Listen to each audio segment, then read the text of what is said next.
Here we go.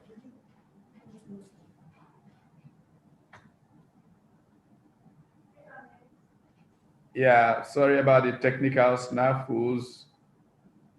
We're set to go now. All right.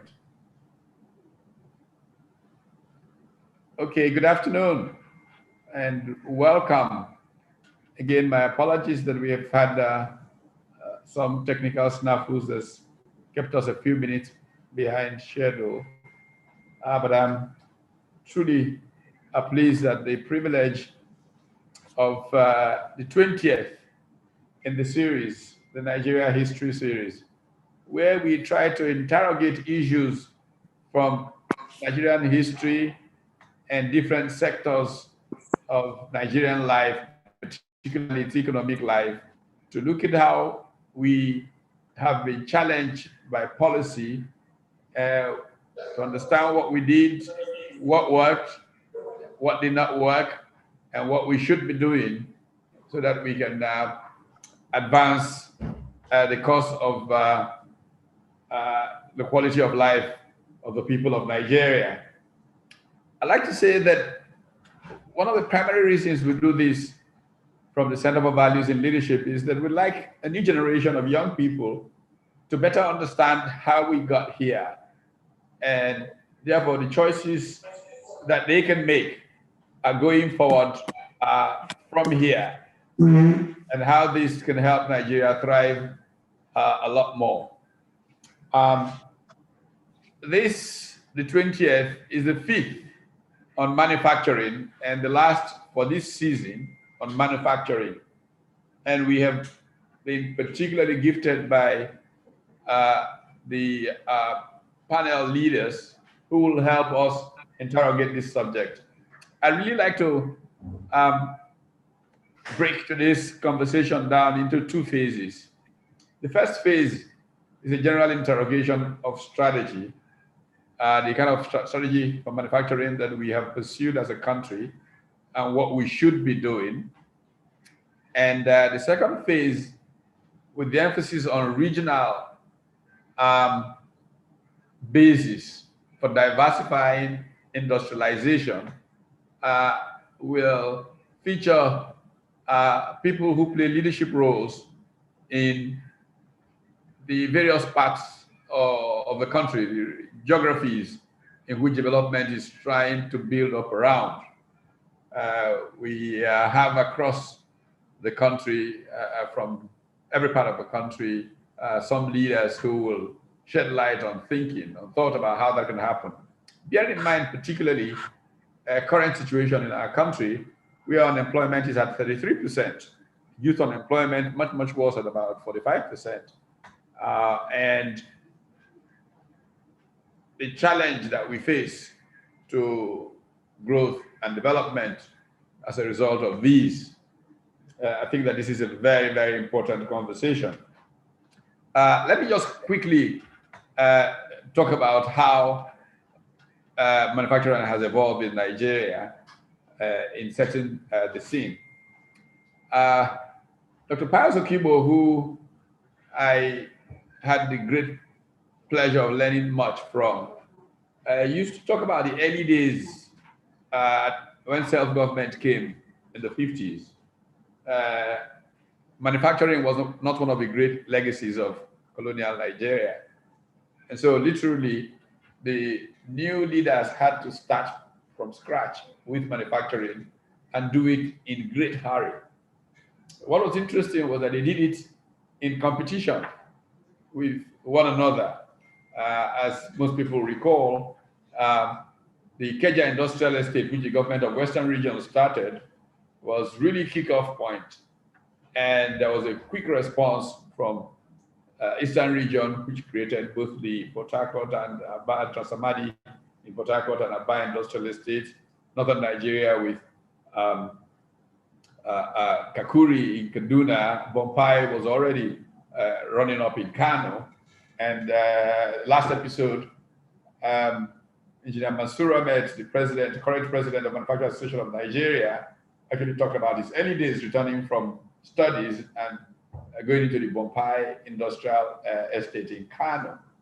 Now, what has happened over the years, unfortunately, is that we've seen manufacturing rise as a result of that competition between the regions, and as a result of oil, in my opinion, manufacturing declined very, very badly through the structural adjustment years, and we've made some progress in some areas.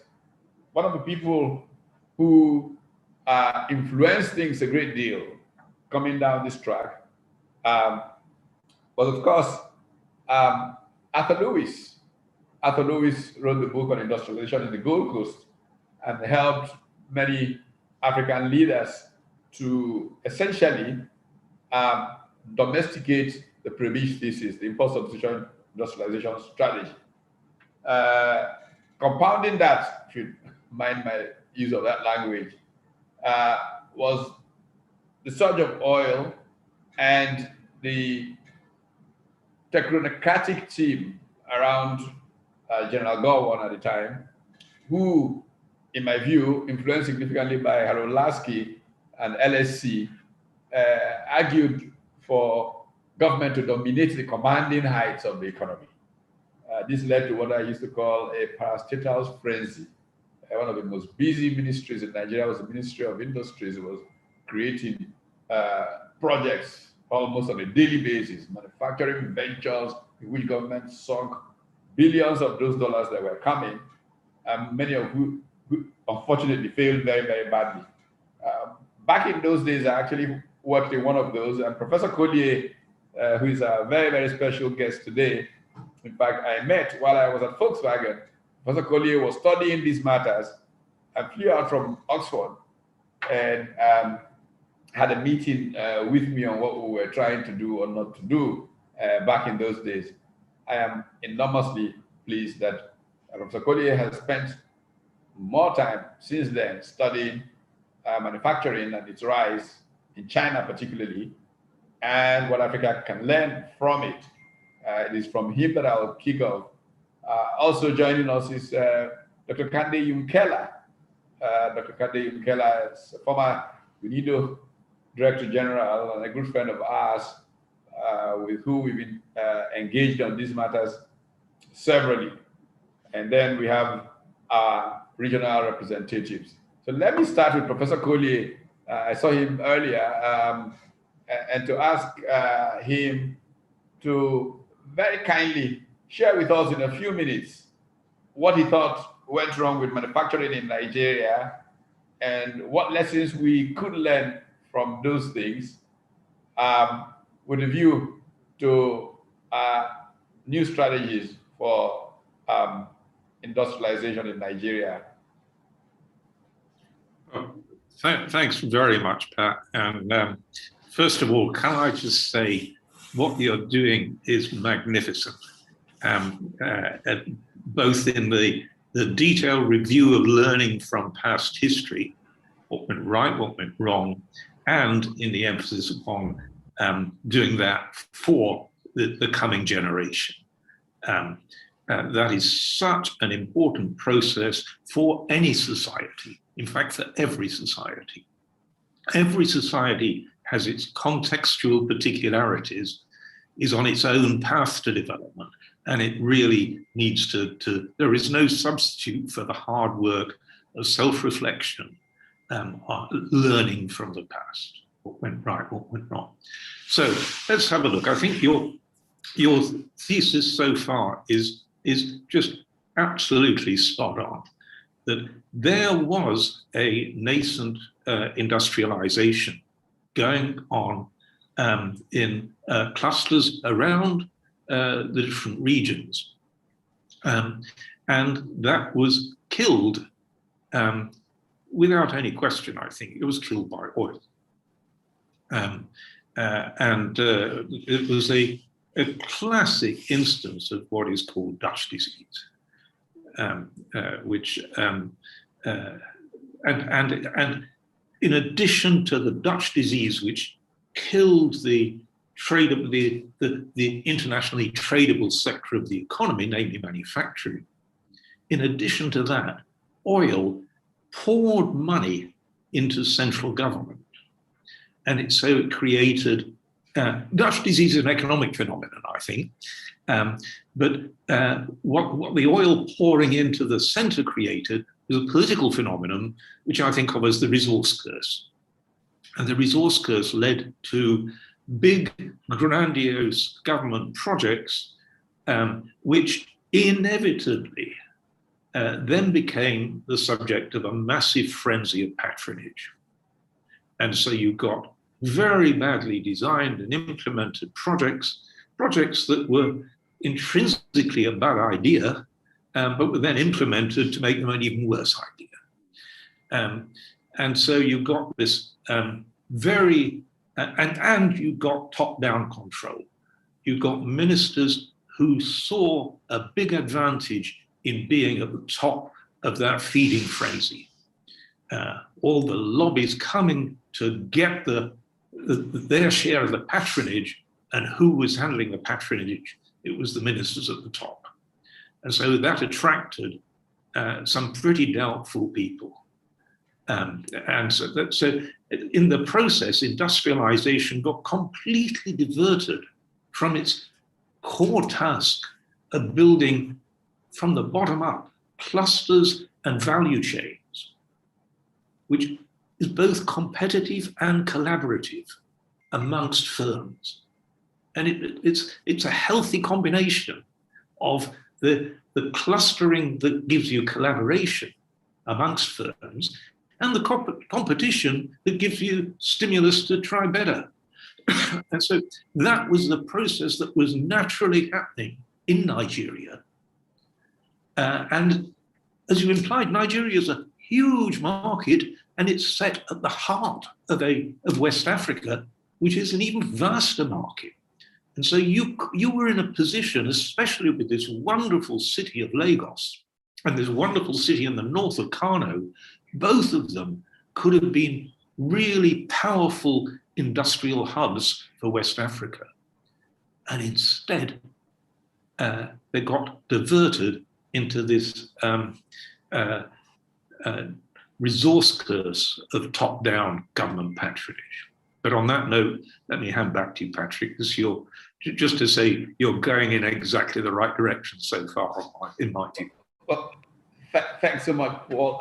One of the things that came out of that whole process was that the ordinary entrepreneurs, the individuals who were building these factories as business people, lost out so badly that the government-driven manufacturing agencies, when they could not function effectively anymore, managed to leave this incredible vacuum.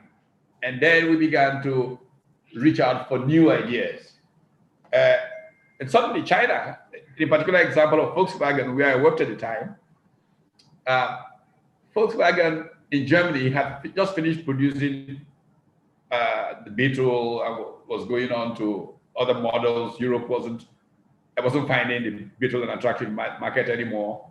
And they were going to give away for free the equipment, the machines for pressing the tools and all of that to Nigeria. And they said to Nigeria, just pay for it and take it. And the board in Nigeria kept talking about what should not happen. The usual thing that happens with government boards, nobody was taking responsibility. And then suddenly China said to Volkswagen, we will pay you X million dollars for what you are giving free to Nigeria. And those moved to China to literally start that in China. But you were to study how China's manufacturing grew rapidly and lessons Africa could learn from this. Could you share a little bit, some thoughts from that study and how we could begin to take those on in terms of new directions? Yeah, absolutely. So, first of all, China did it when still really poor. So it was a remarkable achievement. It was done in a pretty decentralized way. The architect was Deng Xiaoping, starting this course in the early 1980s. And his whole strategy was one of decentralization to the regions. And then they admitted that they'd come up with some goals, some strategy that they wanted, some goals that they wanted to achieve in the next 4 to 5 years. Jobs. Jobs will be the obvious thing to do in Nigeria, right? My goodness, as you said, Pat, we've got such a youth tide. They're very good at adopting the new and adapting to the new.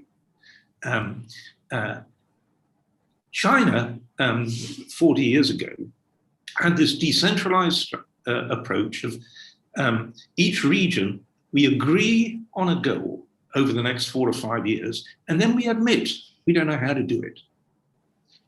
But we're going to experiment. Each region had a sort of a leader appointed by the central government, and they were told, this is your goal, we don't know how to do it, you experiment with something. And here's the rule, if you don't experiment, if you don't try something in the first year, we'll recall you failed, right? A lack of attempt is failure. If you try something, it might work, might not, that's okay, right? We'll be watching you. If it works, that's great. In 5 years' time, you'll probably get promoted. But if it works, if it doesn't work, that might just be, we can still learn from failure as well as from success. Right? And so there was in each of these places a spirit of experiment and of a willingness to do quite a lot of sacrifice of short-term consumption in order to create opportunities for firms to produce stuff. Some of these things work better than others. And then there was a strategy which said, over here, in Lagos, as it were, some things worked. In Kano, it hasn't worked. Go from Kano, have a look at what Lagos is doing, and see whether you can learn from that. Kano, see whether you can learn from Lagos. Lagos, see whether you can learn from somewhere else, right? It might be that the circumstances of that region are quite different, which is why it's worked there. Or it might be that they're doing something which is useful to you. And China kept that going for nearly 40 years, that process of setting goals over a 4 or 5 year horizon, which they admitted they didn't know how to achieve, and then putting a lot of resources in experiment. Let's try and build a cluster of electronics or something here. Let's get some firms in. And what happened was some foreign firms came in, they brought with them a chain of suppliers. I remember talking with a Swedish manufacturer who decided, okay, the future's manufacturing in China, but we've got a whole load of suppliers. We better bring our suppliers with us. And so the suppliers set up. And then the suppliers realized that actually it was much easier for them to source things locally in China. It was going to be much cheaper. And so the foreign firms there triggered a whole load of local firms. The same was true, incidentally, in Bangladesh. The first firm to come in to try and manufacture garments, the foreign firm, and it didn't do particularly well. But after the first year, half its workforce quit, not because the conditions were bad, but because they realized this management team, this foreign management team, didn't have a clue about how to operate in Bangladesh, but they did. And so they set up their own firms. They discovered making garments isn't that hard. Linking into global value chains isn't that hard. We know how to do it now. It's now a 30 billion a year export industry, the garment industry in Bangladesh. It's nearly all domestically owned, but it was piggybacked off that initial foreign firm that blundered in. So that's how to do it, Pat. There's a lot of example out there now. Let me pass back to you.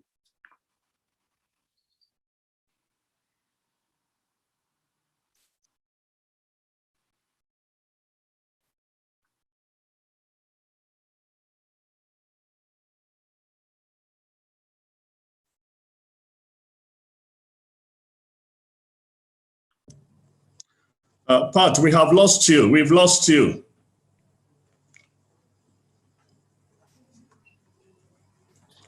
We can't hear anymore. I think he needs to. Okay, I am back, right? Yep. Yes, yes. Okay, something happened to the system here. I don't know what it is. Apologies. I said I was going to turn to Kandeh in a moment, and I would like to go to garments when I start talking with him. But there's an example you give that I love about one local government area in China that at that time was manufacturing literally 70% of all the buttons worn on the planet. Oh, yeah. I'm happy to give you the buttons story. I could have done zips, Pat. It's the same story, basically. But there's one little place which used to be a fishing village, right? Now produces 2/3 of all the buttons in the world, right? Let's call it Buttonopolis, right? But you know what? Why is it all there? It's not because there's Mega Button Incorporated.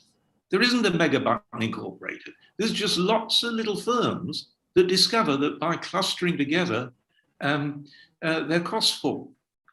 And so now, of course, the local government there, that button lobby makes very sure that no regulations are introduced that will be disadvantageous for making buttons. On the contrary, it's going to, all the infrastructure and so on is going to be very suitable for the firms they've got.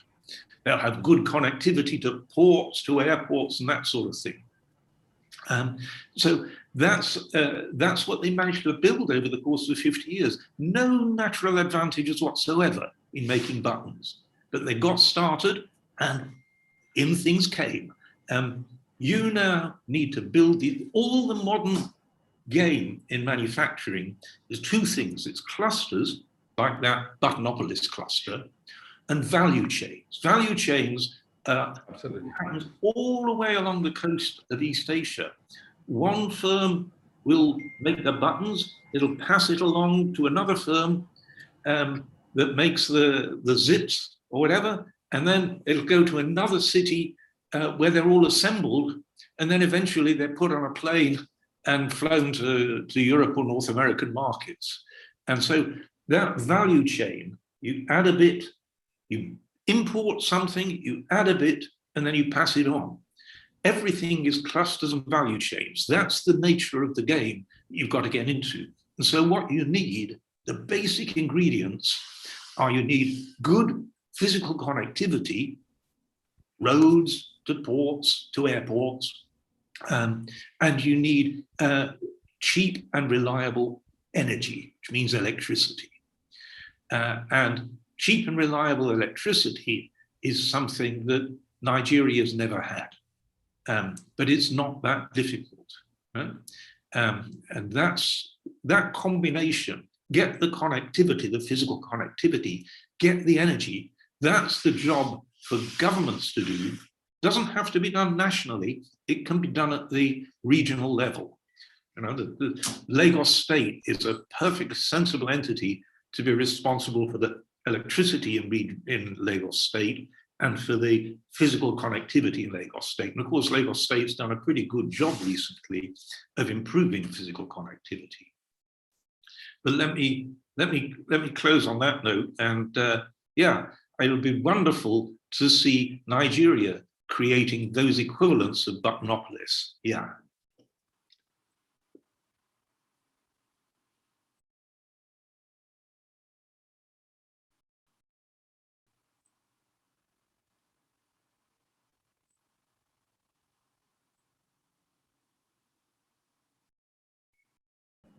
Dr. Yumkella as Director General.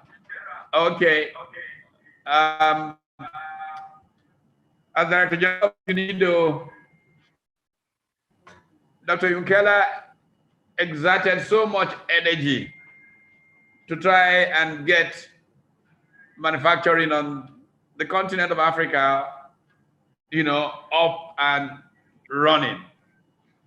And there were a few, if you will, strands of knowledge that came together in the course of the work that he did, which included commissioning the study that has just been reported on by Professor Collier. Kandeh, could you just introduce that study and then wind the conversation towards why the ordinary competitive advantage that should have come to a country like Nigeria in the garment industry when textiles was at a point the second largest employer in the country, the textile industries, outside of government. Why did Nigeria fail to move down the track that Bangladesh is traveling, you know, from the experience of the work that you have done, both as UNIDO rep in Nigeria and then ultimately as Director General of UNIDO?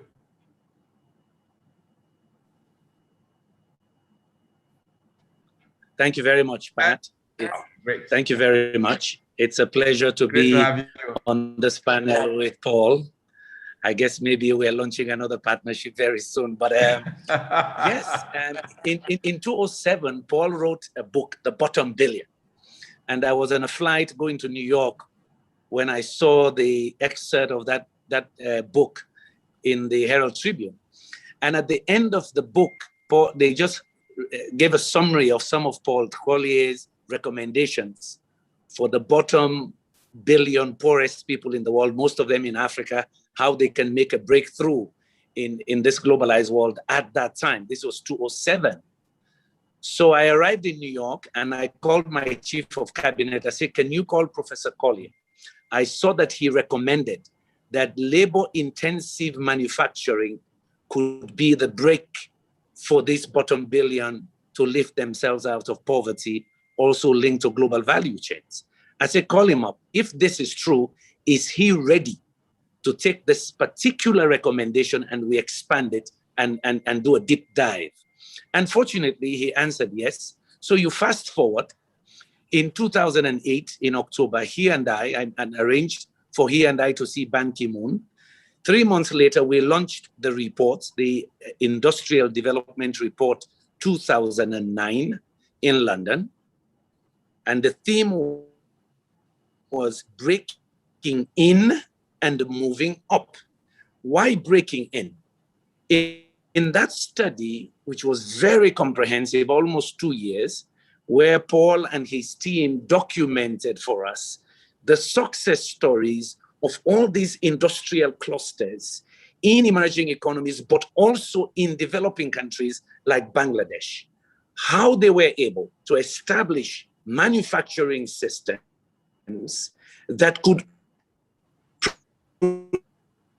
produce products that were of a quality good enough. How did they partner with international companies? How did they tap into global knowledge? So if people are interested in those studies, and the bottom story, it's the UNIDO Industrial Development Reports 2009. Now, Paul, interestingly, I was going through it, this past few days because of this forum.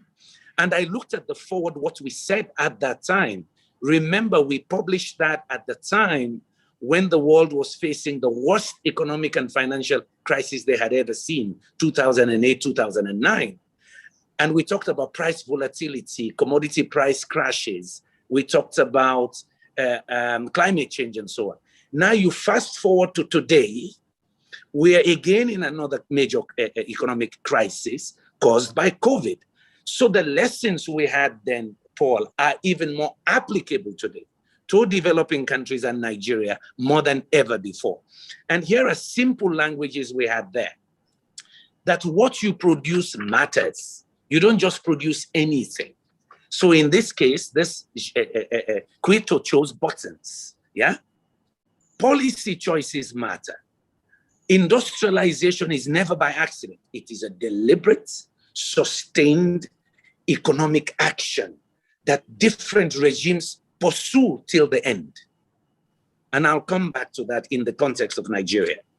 We also said you identify market niches because now it's about competitiveness. It's not because they love you, they buy your product.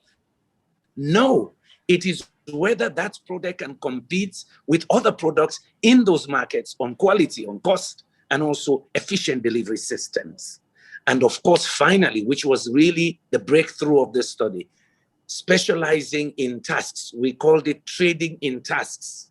Meaning today, in this 21st century, also was the case for the 20th century, you don't have to produce the whole product. You just need to specialize in certain tasks and components of the value chain. In this case study in China, in Quito, it was buttons for the garment industry global, but they did it well. They did it at scale more efficiently than anybody else. So let us come to Nigeria. Where did we get it wrong in Nigeria? For the context here, I worked in Nigeria 2000 to 2003 on industrialization issues. But so where did we get it wrong? Paul mentioned it in passing, but I want to emphasize it. It is this lack of consistency and commitment to public policy and vision. Paul mentioned that in the China case, it was not a quick fix. It was 40 years of experimentation. 40 years of experimentation. They tried it, they learned from the good, from the success and the failure, but they kept at it continuously. In the case of Nigeria, we lack that consistency. We are not patient enough. We are not patient enough. I give you the story of when I was there on the garments and cassava. His Excellency President Obasanjo had started organizing his Saturday retreats, okay? And he'll pick an issue and he'll do a whole Saturday retreat at Aso Rock and we'll go. We picked, together with the Manufacturing Association of Nigeria, myself, Lagos Business School and others, we picked some commodities where we believe Nigeria already had comparative advantage and possibly can translate that into competitive advantage. We picked cassava. Why? Because we looked at Brazil, we looked at Thailand, but at that time, Nigeria was #1 producer of cassava in the world, but they ate 90% of it raw or semi-processed. We say, what if Nigeria was able to do with cassava what Brazil and Thailand did with it? They industrialized it for starch, for glucose and other sugar-based products that they can have. They also produced about 14 other products, some of which ended up in the textile, in the paper industries from one cassava, but they industrialized it and could sell to global markets. From the basic agricultural production to the industrialization aspect. We say, fine, we picked that. Then we picked textiles and garment. Why? Nigeria was already a major producer of cotton. Nigeria had experimented in the 70s and 80s in textile mills up north. We did studies on that, comparing Nigeria with India, Pakistan, Bangladesh, and even Egypt. How come, what are the cost structures like in these countries? Why is Nigeria not doing well? What is the quality of the labor? Comprehensive studies. And His Excellency President Obasanjo gave us an opportunity to present those studies, to organize study tours. What am I saying here? Remember, this is between 2000 and 2003, 20 years ago. Just think about it, Paul and Pat. Imagine if Nigeria had dedicated itself to say, well, in 20 years, we will not import glucose from anybody. In 20 years, we will blend our own petrol with ethanol from our own cassava and starch-based products to blend. That creates immediate demand. Third, we recommended school feeding and feeding the prisons, feeding the army, create huge demand for these products. But also we were trying to look at substitution of the imported flour in the Nigerian economy using cassava. Just think about all those demand areas. And we had this comprehensive plan and studies we had done, sent people off to Brazil. Lack of consistency. Today, they still cannot do it. Garments, same. We said, okay, we take garments. We already showed President Obasanjo, and I mean, there were big titans of industry, Aliko Dangote and others, with us in the retreat. They explained to the president how electricity was killing the textile mills, how they were closing their plants, what electricity meant, the cost of electricity to industry compared to India, Pakistan, and others. In fact, they were subsidizing their industries by making electricity cheap for them. But in Nigeria, a single factory had to have a generator, had to pump their own water, dispose of their own waste, which means what? They were now adding additional costs to their production. And indeed, we visited plants in the north. We came down to Aba in eastern Nigeria and Lagos with the consultants, just looking at how the garment industry was evolving. So I gave you those two examples, Pat, just to say part of the problem in Nigeria is that lack of consistency. Today in the United States, this is 21st century, I'm telling you right now, the transport and auto industry components are about 14% of the manufacturing value added. Think about it, 14% of the manufacturing value added. You started already making automotives in the 70s. Just think about it. All those experts you have in Newi making fake spare parts, in Enugu, some of the factories you had there. Imagine if you had stuck to it, how much you would have been doing in global systems with just auto components. So over to you. Yes, Kandeh, you will recall that you went out to, at that time, a friend of mine, Deborah Broughtingham. Deborah was working on institutions and clusters, and she'd be looking at Newi and Aba. And we had a lot of conversations, and then you went out to see the governor in Anambra. You were going to provide support. You know how terrible that experience was. Is there some suggestion about how we could educate our politicians? So that, I mean, even going back to the cassava one, I mean, I've had conversations with General Obasanjo on this matter. That they stimulated people to go and grow lots of cassava. And you know how quickly cassava perishes, and they produce lots of cassava. Nobody took them up. They lost a lot of money. The next year, nobody grew any cassava. What is your opinion? And you're a politician now, you could be president of Sierra Leone very soon. What do we do to educate our politicians?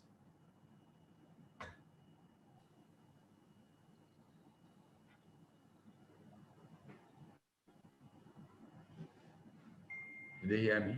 You know, I was obsessed with Aba and Newi, and I would leave Lagos. Yes. And go all the way by road sometimes to Aba and Newi to see what we can do with those clusters. Over 50,000 SMEs in Aba alone.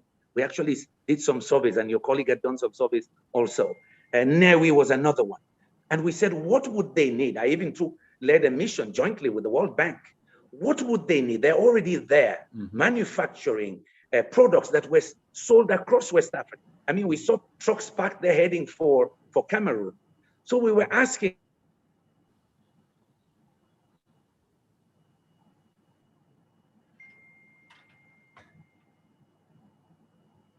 ourselves,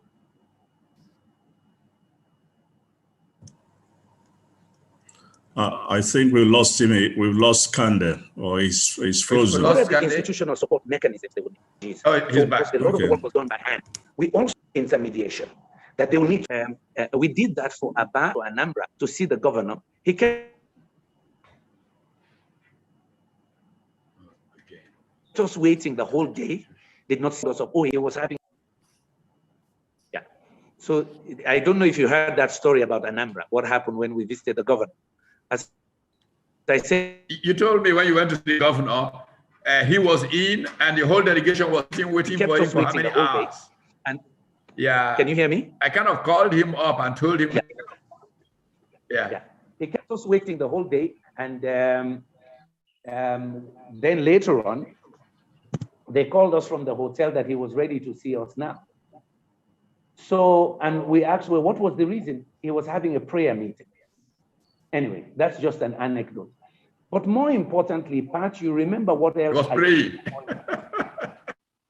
I took you, the Minister of Industry, Minister of Science and Technology, advisor to the President, Manufacturers Association, all to Malaysia. I took you guys to Malaysia to look at how they had industrialized oil palm, but also to look at how the small industries development association operated, SMIDA. Remember, we came back to Nigeria. And you remember we came back to Nigeria with that wonderful idea. Now, this is another thing that kills Nigeria. Now, this is another thing that kills Nigeria, particularly Nigerian manufacturing. We came back with this idea of setting up a SMIDA, Small and Medium Industries Development Authority. When corruption kicked in and patronage kicked in, a wonderful idea, and they knew everything we had seen in Malaysia, a small entity with a good operating budget linked to universities to provide extension service to small and medium enterprises. It could be consulting, it could be technology and so on. How that was helping the small and medium enterprises engage in global value chains.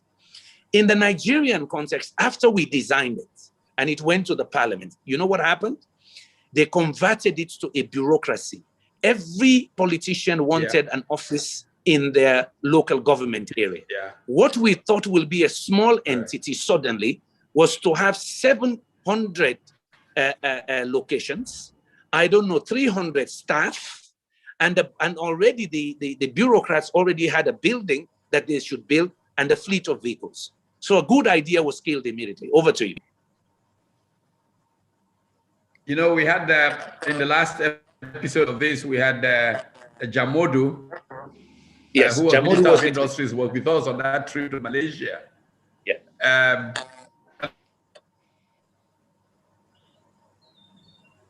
Really, truly, I think that we need to consider a program for orienting political actors. It's important to do. And perhaps if we had if you will, traditional kind of political actors in the process. I give an example. We were talking about developing some of these ideas some years ago.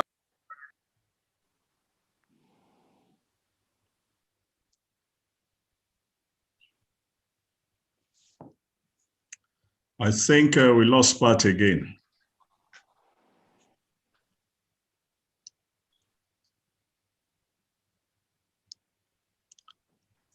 I think we lost Pat again.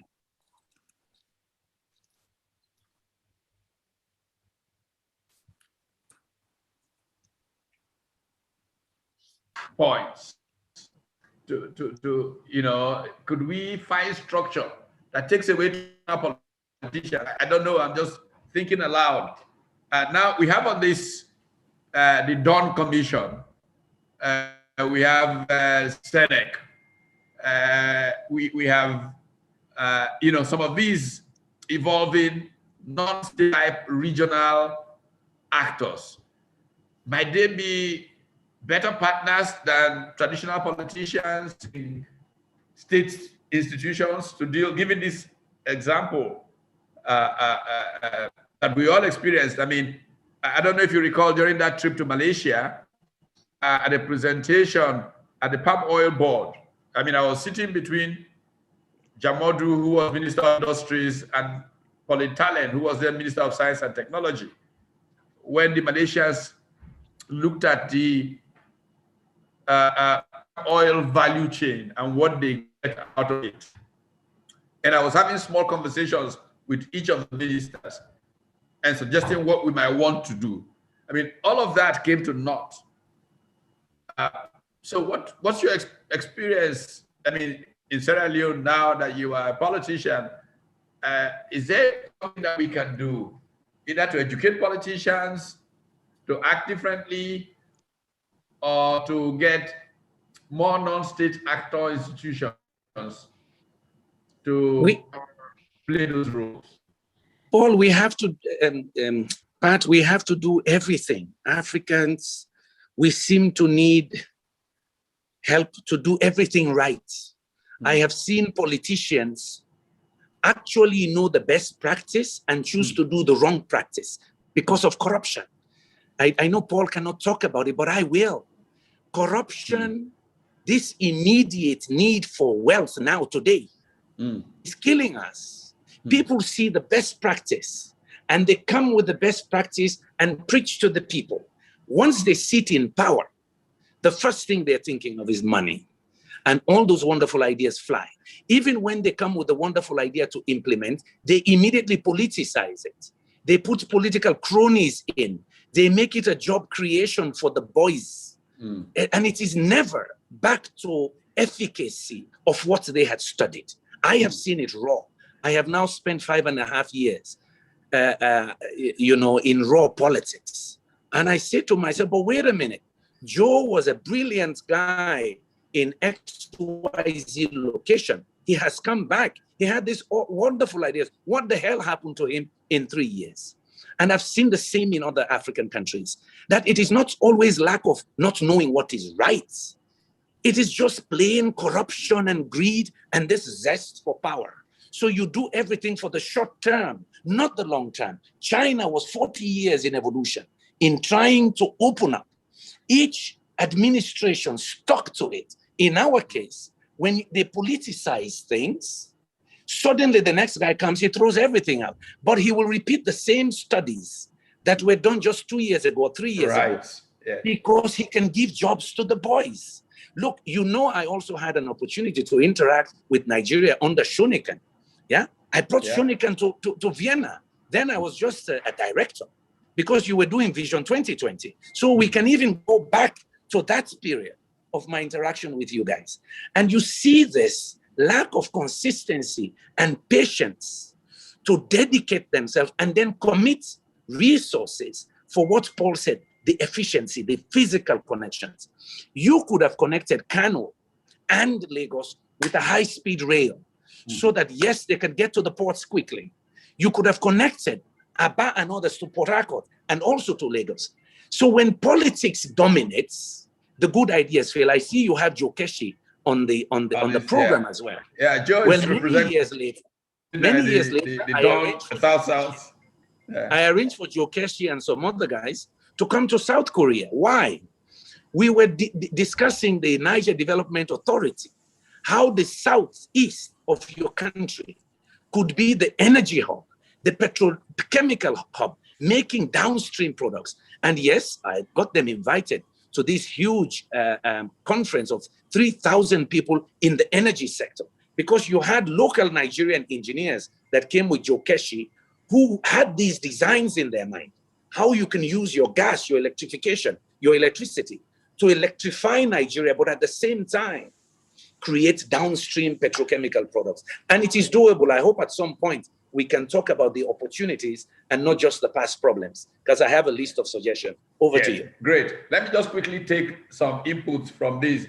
Malam Mohammed Hayatuddin ran the Northern Nigeria Development Corporation, and NNDC had interests across the North and even outside of the North.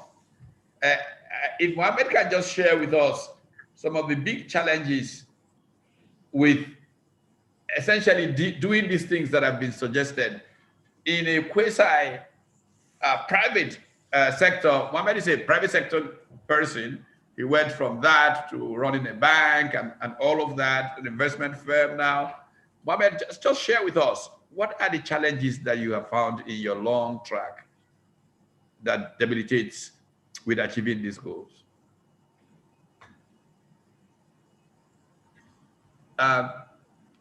Unmute yourself, I think. I believe I have now. Can you hear me? Now you've done that now. Yeah, I can hear you now. Okay, thank you for letting me join this very interesting area of highly competent and experienced people. I've been away from the scene of manufacturing in general for a considerable period of time. But I think going back in time, I started off as a group chief executive of NNDC. To correct you, is actually the New Nigeria Development Company. New Nigeria, not that so Nigeria. Even though it was actually owned by the 19 northern states, it goes back in time to about 1949 when it was created under the colonial government. So that was the Regional Development Bank. But it did become an octopus that had about 148 companies under the group, in which we had investments in both loan and equity, and therefore became the single largest diversified holding company in Nigeria. Its equivalents were the Eastern Nigeria Development Corporation, the Western Nigeria Development Corporation, which then became Odua Investments. And then there were a number of other national development banks. If you recall, the Nigerian Bank for Commerce and Industry, the Nigerian Industrial Development Bank, and also the Nigerian Agricultural and Cooperative Bank. Together, I think all of these institutions promoted investments in their respective zones based on the mandate that their shareholders gave them. If you recall, Nigeria was a pretty well-organized society going back to the period immediately after independence. And successive governments did not just do things on the fly, but actually relied on very carefully orchestrated and developed national development plans, beginning with our first national development plan of 1962, taking us right up to our plans leading up to the the mid-1990s. And subsequently, we did not continue to plan on such a robust and meticulous basis. I think what Nigeria did in the 1960s and 70s was typical of what other emerging countries had done by ensuring that we follow the trajectory of development on an evolutionary basis. So you have agriculture. From there, you then go into agro-allied industries, light manufacturing, before you then go up the ladder to heavy industries and so on and so forth. And I would believe that initially we did it well, both at the national level, the subnational level, aided by the national development banks and the regional development banks. Like Paul Collier has mentioned, it was a Dutch disease. And this Dutch disease had, several components. First and foremost, I would say that this natural evolution was actually disrupted because we became a highly consumption or consumer-oriented society. And because we had too much money without having too much sense, we now went after industries, development of industries in a fairly haphazard way, resulting in massive distortions in resource allocation, obviously.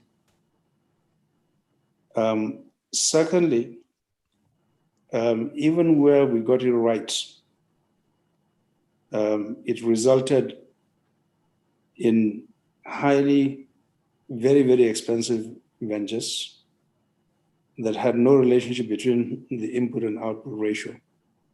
And therefore, these were neither sustainable or viable projects. Thirdly, how I wish that the government of the day, both at the federal and regional levels, had actually stayed away from putting money into businesses they did not understand. That was mainly the business of the private sector to actually develop and flourish. How I wish they had actually poured all of that money into a network of roads, railways, and other infrastructure, because experience has shown clearly that you cannot actually begin to develop as a country or have balanced growth based on an industrialization strategy without having a solid world-class infrastructure base.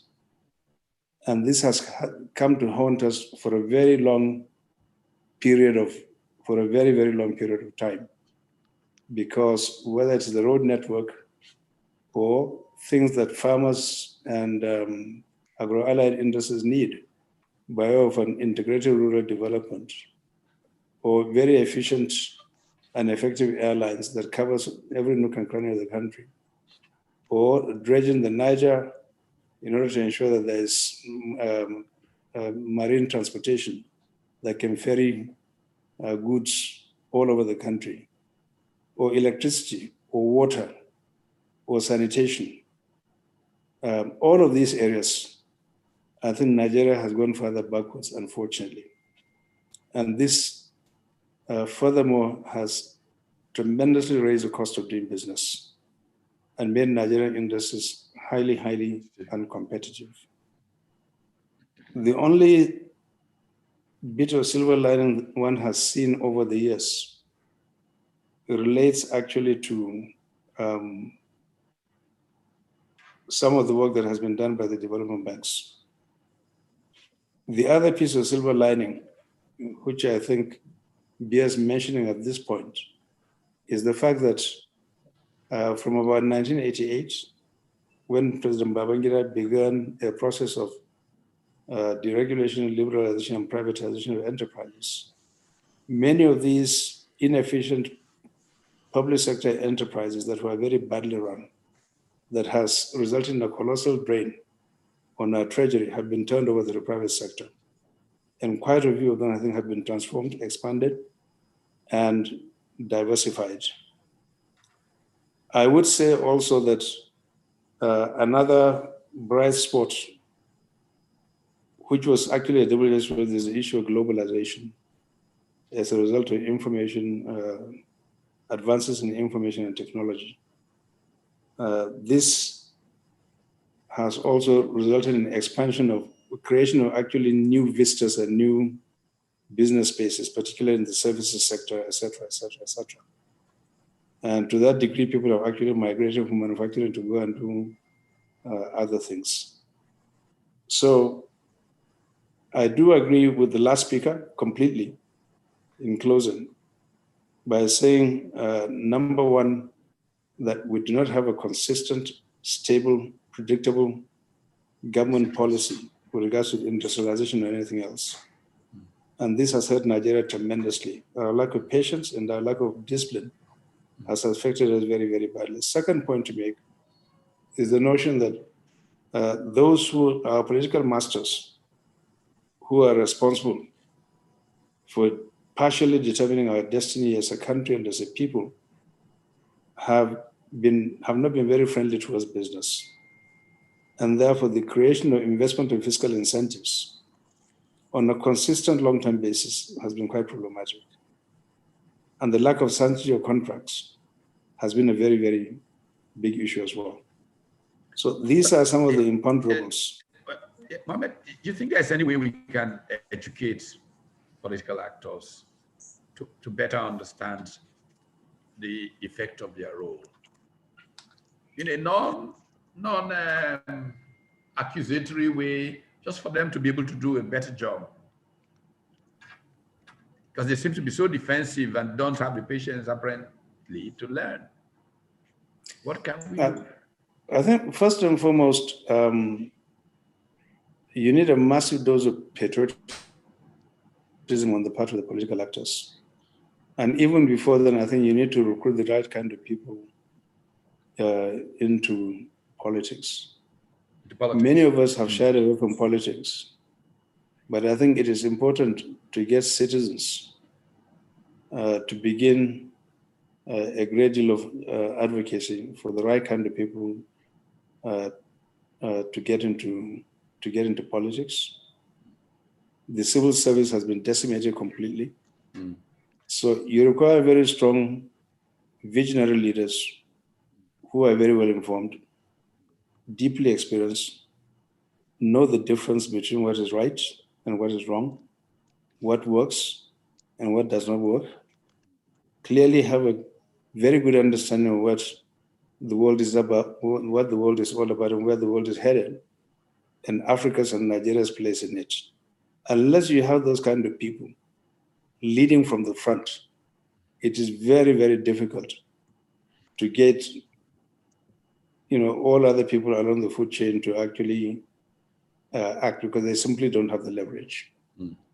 And unfortunately, what I have observed over the last several years is that they actually also recruit people like themselves. Yeah, into absolutely. government. Yeah, and therefore compound. Absolutely. So that would be my answer.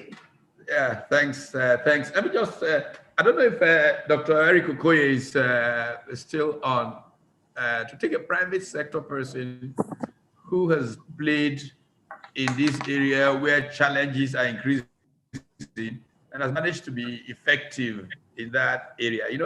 The Southeast, I was talking with Kandeh earlier. I mean, when he was here in Nigeria, and we, tried to encourage all kinds of things, and he went east and tried to do a lot out there with the clusters. I was saying Deborah Broughtingham, who was then at Columbia, was also doing a lot of work around there. And we tried to direct them in a way that could facilitate the development of clusters. Instead, many people left the Southeast, manufacturers packed up their factories and moved to Lagos. And so we got more concentration in Lagos. All the factories, I mean, there was a time when I used to joke that there was a brewery in every village in the Southeast. People were trying to manufacture. I had on Patito's gang just last week, Ajulu Zodike, who built up Kutix in Newi and has done a remarkable job of work on it. But many were leaving at the point. So if we don't have him still on, perhaps we can who is associated with work that SENEC is doing to perhaps reflect on this challenge of industrialization that was pushed out, as it were. What were the factors that led people packing up and moving their factories from those places? In the case of Newi, which has not quite gone, with the example of the Kutixes of this world and all that. But generally, many people pack their factories in Onitsha and elsewhere and move to Lagos and Ogun State. Dr. Ukeje. Yeah, good afternoon, Prof, and thank you, everyone. I think from the point of view of SENEC, Newi is the kind of decentralization that works because You look good. I don't know why I thought are you, am I on? Yeah, sure, can hear you. Yes, because when I had Collier and Kandeh, you will notice that this was central planning. A group of people went to Malaysia, went to Indonesia, went to Brazil, but the people whose livelihoods are going to be affected were not part of that team. If regional organizations or regional entities were empowered, were left free to fend for themselves, you will find that collectively, a lot of things will go well with Nigeria, because the Northern Nigerian Development Corporation was set up by the Northern regional government in the 1960s. The Western Nigeria Development Corporation was set up by the Western region, and the Eastern Nigeria Development Corporation was set up by the Eastern regional government. And it was directed at developing the places in which they had control. All of them added up to Nigeria's development. But you will now find that if you set up a business in Nnewi, you are confronted with a lot of regulations that are centralized. The decentralization you find in the federal agencies do not work, because if you have a custom office at Nnewi, you cannot go there as a business person and conclude an arrangement. Somebody will still come from Abuja to say, I want to see what was done by our office in Nnewi. The same thing with NAFDAC, the same thing with all kinds of agencies. Therefore, the kind of decentralization that will help Nigeria is to organize in such a way that you capture people's sentiments, because sentiment is important even in investment. You will find that the person who has an investment, say Innocent in Nnewi, completely avoids adverse sentiments, which could happen if he was elsewhere. If, in addition to favorable sentiments, he had also the support of regulations that are meaningful to him. In other words, if you have a standard organization, that office in Nnewi or in Anambra or in Awka will be able to take up requests and conclude it. But if you have a director in the Ministry of Industries in Abuja who is faced with requests from all over the country, his own priorities may not, the scale of what Innocent has applied for may be so down the line that he may need to go there personally to see him. And if he goes, like Kandeh found out in Anambra, he may be in prayer, the director may be in prayer, and therefore may not see him, or he may be affected by personal loss, and therefore will not attend to him. So we need the kind of decentralization that worked in the 1960s. Secondly, I do think that if we decentralize enough, we are likely to make progress such that if a manufacturer in Aba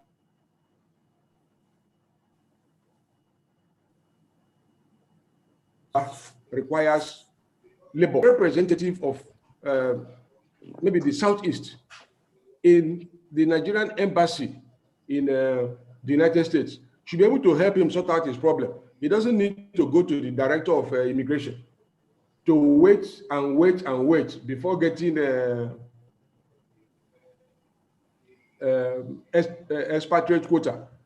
You see, when you lack something, you get it. The kind of barriers we put, it doesn't seem to me reasonable, because when the Eastern Nigeria Development Corporation was developing, it didn't need federal approval to cooperate with the Commonwealth Development Organization. It was the Commonwealth Development Council that really helped Eastern Nigeria because they were working on the same page. Also important is infrastructure. The federal government is controlling too much of infrastructure.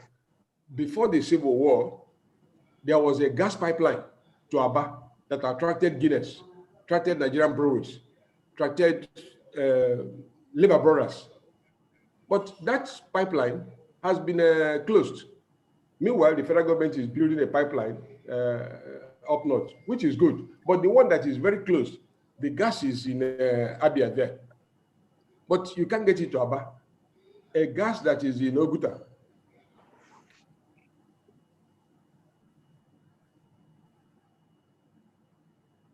can get to Onitsha very easily. So the bureaucrats, I mean, you don't blame them. If you are a private secretary, you want to create jobs for your assistant directors to become directors. So if you go to Malaysia and get an idea, they capture it and want to use it to expand their field. It's not wrong, but we need to decentralize with political commitment. There is need for uniformity, but not uniformness. Well, thank you so very much. I think that so I think that is where is of the view that there are. Yes, am I with you? Yes, I'm saying that there are arrangements that are basically regional, that if allowed can make progress.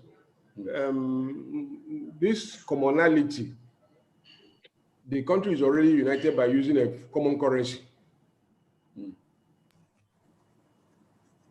Yeah. Okay, great.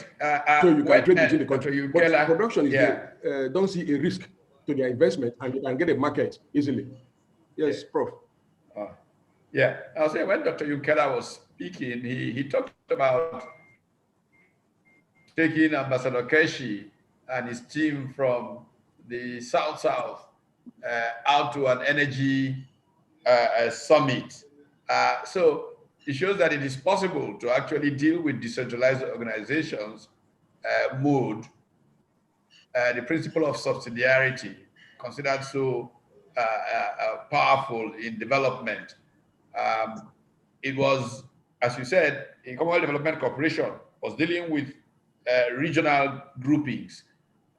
So maybe Ambassador Keshi will come in at this time to talk about the challenge that the BRACED Commission and the South have had implementing what came out from a summit that took place in Calabar many years ago that launched the BRACED Commission.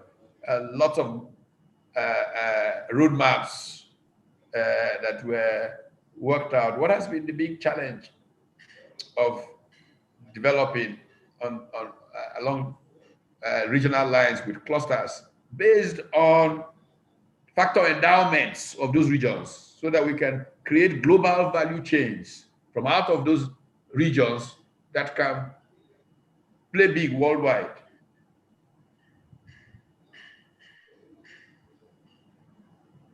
Yeah. Thank you very much, Paz, and thank you for what you're trying to do. And may I also thank those who have spoken before me. I think they have highlighted all the problems and the challenges that continue to face us till today. The last speaker, I think, ended with with the sentence, if they allow. Before I answer your question, and my argument has always been that the states, for example, or the regions, have enough power to do a lot of things for themselves. So it's not a question of if they allow. And this is why I have begun to argue of recent that if the states of the federation don't work, the Nigerian Federation itself might not work as we expect. In direct answer to your question, but there's no, regrettably, there's no silver lining, because as I listen from Professor Collier to Mohammed Hayatuddin, it is the same problems that they have identified that affected, that has been something like a stumbling block to Nigeria's development that continue to exist.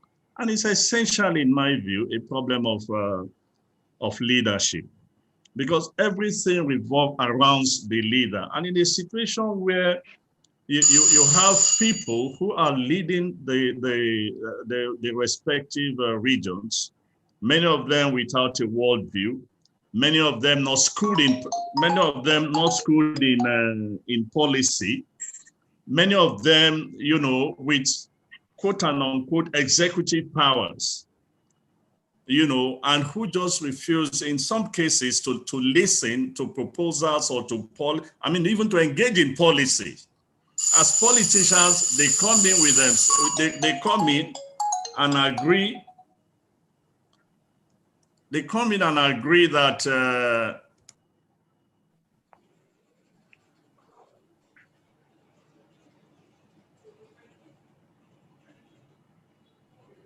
you have to unmute. Uh-oh. I think while Ambassador Keshi is dealing with a challenge, hope it's not a fire alarm that has gone off. Perhaps we can speak a little bit more to that. I am familiar with the BRACED Commission at the South. I actually was the chair of the South-South Economic Development Summit, which created the BRACED Commission eventually. And I was at the head of the organization of that summit in Tinapa, in Calabar, that tried to sort these things. It looked so beautiful. Things were quite in place, and were expecting to roar. And I think political actors, out of personal differences, began to get in the way of things. Are you back now? Are you okay? Can you unmute? Can you unmute, please? Unmute yourself. Yeah. So I was trying to explain that my experience has been mixed. And that's why I made a statement I made earlier that if the states don't work, the federation would continue to have a lot of problems. And the states cannot work at the rate they are going, because there's a general leadership issue, there's policy issue. In fact, in some areas, I'm not even sure that they care about policy. It just depends on what the leaders decide that they want to do. So if exactly. So if you decide that, by the way, just to add, there's a joke that when the governor travels, the state stops functioning. He possibly even takes the checkbook with him. No, Pat, it's actually not a joke. It's a reality. It's a reality. I know of a state where the SSG pleaded with the governor to leave something like a 50 million imprest for the deputy governor and himself. The governor refused, and he didn't do that. So you have all these, you have these issues.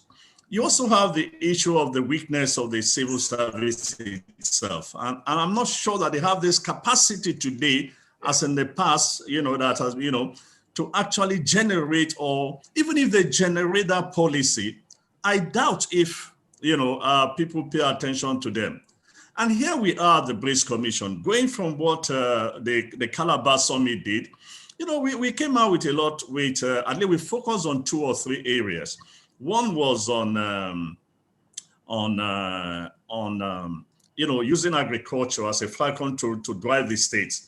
Another one was on power. But let me just say what we did on agriculture was not similar to what Collier said that the Chinese did, by asking the states. So say, look, take, for example, that in the 60s and the 70s, the Eastern Nigeria, of which South-South was a part of, existed on oil palm. And oil palm, when you look at what's going on in the world market today, there's still considerable shortage that we can fill if you develop oil palm even across the value chain. And we suggested that, look, for a start, all the states in the region should do oil palm, number 1. Number 2, let the states also look at what they have and decide what product will best suit them in terms of both export and, creating a value chain that will lead to the growth of some industries. And everybody should take 2 of those products and develop them across the value chain. I think this was between 2011 and 2010, 2011, 2012. As I speak to you today, it was approved, by the way, by the then governors. But nobody took it home and made it part of state policy. And so we are in 2021, how many years after? We have neither developed oil palm, nor have we developed any of the products that we identified. And it was even proposed by the governors themselves that we should identify. Yes. Now, let me go back to energy. But would it have worked differently if you ignored, that's not the right word, but if you just worked with the private sector as BRACED Commission, ignoring state policy directly? That brings me, even to work with the private sector, the states still have a considerable role in enabling the private sector. Yeah, I kind of sense somewhere. CFOs can be a big problem. Yes, just getting CFOs from government. Exactly. No. Even providing land could be a problem. So what I now decided was to suggest to the then governors that, look, I thought I could bridge the gap by saying, let us create what I call a business, BRACED State Business Council, whereby you bring 3 business guys from the, into a committee with the governor so that they could be advisors to the governors, number 1, on how to deal with business, how to help the states to attract business to the region, and how to ensure that we create a climate, an environment in the region that would make it conducive for businesses and investment to, to come in. Yes, we went as far as appointing a chairman, but that's all we did. We never appointed members of the committee. So I'm just, because you keep asking this question, what can we do? What should we do? And anytime I hear this question, I begin to say that the first thing we need to do, we must find a way in this country to address the leadership problem. For those who think that it is not an issue, it is fundamentally the basic, the issue for me. Because when you have leaders with a worldview, when you have leaders who have the patience to sit down, engage you in policy discussion, when you have leaders who insist that something must be done the way he thinks that it should be done, when you have leaders and people, who understand what needs to be done. Look, when I was in Atlanta as the Consul General of Nigeria, I used to receive a lot of local government chairpersons, and I would give them a lecture about the local government, about developing the local government. I would take them to the office of the mayor in Atlanta. The first thing I do, and I say to them, look at this building, as huge as it is. This is the local government council. This is the council that runs Atlanta. And everybody was like, oh, is it true? This is great. This is crazy. Wow, this is so big, blah, blah, blah, blah, blah. The next minute, everybody is going shopping. Shopping. I was expecting that. Yes, you begin to imagine, nobody even engages you to say, look, what can we do to do the same thing? So you have this, we have a fundamental problem of leadership at all levels. There's a question of management. There's a question of corruption. There's a question of state capacity. If we can begin to take these issues one after the other, we might be in a position to, but until then, honestly, I'm becoming a little bit skeptical because the issue the leadership problem is power, energy, and the South-South. I mean, talking about factor endowments, Kandeh had talked about this conference that you all came to.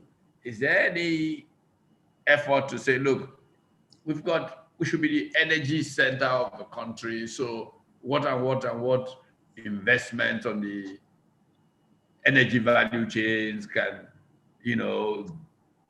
give us this competitive strength that we can explore? Any conversations around that? Maybe I'm just going too far. No, you're actually not going to. We've had a lot of conversation on all these issues on energy. We even came out with the whole idea of energy pool. Look, today as a region, the South-South the South-South has enough plants, to enjoy power 24 hours, 7 days, 30 days a month. But they can't. Some areas are in darkness, even though they are very close to the power plant, because everything they produce is pushed into the national grid. So we try to say, look, let's have a power pool that we convert all this to a regional pool, as you have, for example, when you go again to a number of the southern states in America, you have the Southern Power that runs Alabama, Atlanta, and Alabama, Georgia, and the rest of them around there. You also have that closer in some areas in the Houston, the Texas area, and so on. But again, the problem is the people you want to address these issues to, number one, are not interested. comprehending what you are saying is difficult. But as politicians, they have an idea of what they want to do, which is why you find everybody is building road, fine. But for me, development, obsession. You know, development should be holistic. But this is not what they are doing, and it creates its own challenges. So we are still hoping, we are still dialoguing, we are still talking, hoping that we can really change. Let's quickly now a couple of things. We're going to have a 1 minute, message around a couple of 10, 15 minutes from now, and then we'll have a bit of Q&A, and then we'll come back. And I particularly want thoughts on way forward from our guests, Paul Collier and Kandeh Yumkella, towards the later part. But just before that, let me invite Seye Oleyele from the Dawn Commission. I used to live in Ibadan like you. By the way, people may not know that Keshi and I went to the Oleyele College in Ibadan back in the 60s. He was my senior in school. 70s. And in those days, is it? Okay, no, late 60s into 70. Okay. All right. Okay, you came later. You came for HSC. Yes. I was there from early. So, Cocoa Research Institute in Ibadan, all of those became the base around which clusters could emerge. What has happened, and how is Dawn Commission trying to recreate things? Good afternoon, Prof. Thank you for having me on. I've been listening attentively for the past 1.5 hours, and one thing that gladdens me is the fact that the challenges we face in the western part of Nigeria, particularly trying to get 6 states to think together. What gladdens me, gladdening quote, is that it's the challenges that the other regions or other parts of the country seem to be facing. I mean, listening to all of them, it's like they're trying to basically tell us what we are facing in Western Nigeria. Now, you asked the question that all these so-called, and you're trying to center it on agriculture as an example, that all these research institutes, they were bygone products of critical thinking in the past. In my job here at Dawn Commission, which is the Integration Commission of the Southwest States, for those who don't know who are here, I've been opportune to come across a lot of papers from the old Western region. And Prof, if you take time to read some of these papers, you will see a lot of critical thinking that went into actions that were delivered to the people. What has been lacking in the last few years, and Ambassador Keshi kept hammering on that, and I'm not going to move too far away from that, is that we've struggled, again, using a kind word, we've struggled with leadership. I'm sorry I have to go back there, because when you mentioned the research institutes in Western Nigeria, CREAM, the Cocoa Research Institute was a famous one.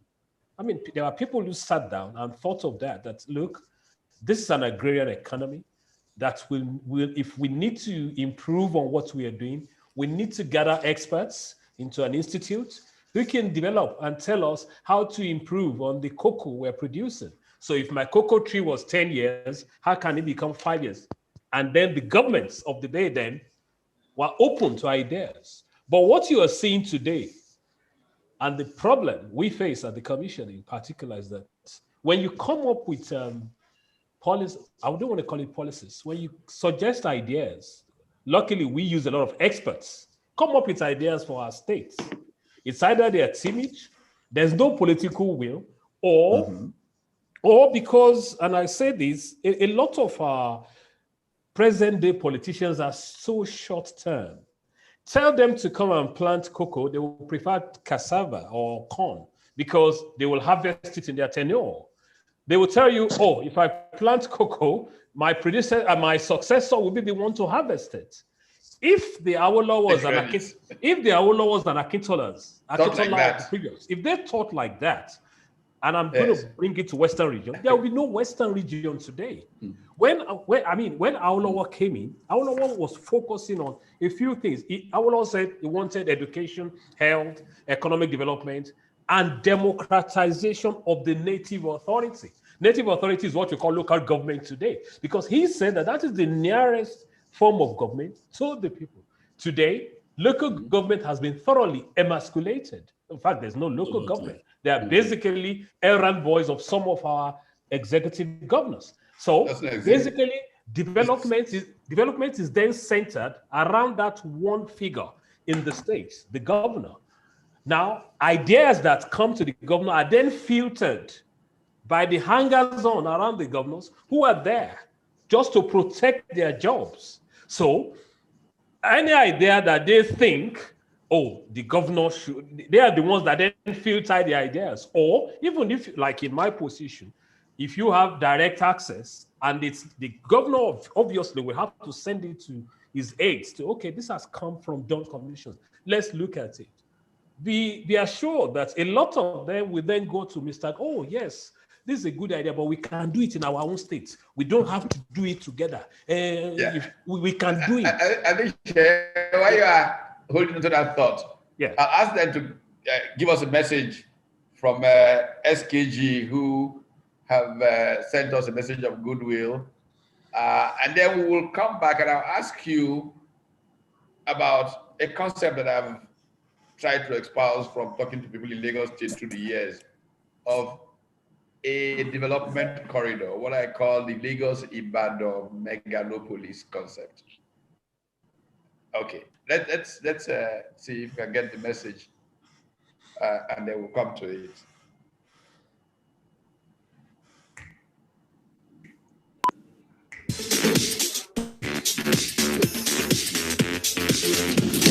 When hyperacidity threatens to turn your stomach into a raging volcano, reach for Rulox. Rulox anti-flatulence suspension contains effective ingredients to combat indigestion, heartburn, stomach gas caused by hyperacidity, giving you effective relief. Rulox Antacid Anti-Flatulence Suspension, effective relief against hyperacidity. Made by SKG Pharma Limited. If symptoms persist after 3 days, consult your doctor.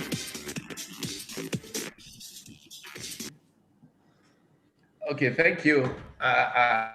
Yes, please. You know, I was involved in the process of helping create strategy in Lagos State back in 1999, 2000, and so on. And there was this obsession with the idea of mega city Lagos. and part of my response was,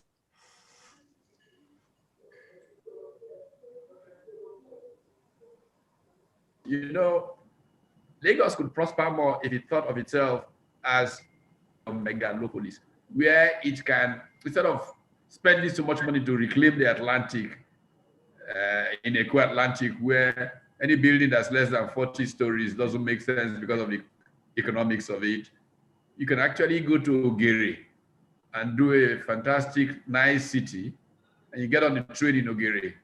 20 minutes later, you're in your office in Victoria Island or in Yagoku in Ibadan. And so this concept of what Dawn is stepping into, your predecessor, the late Makiwa, I spent a lot of time talking to him about this idea.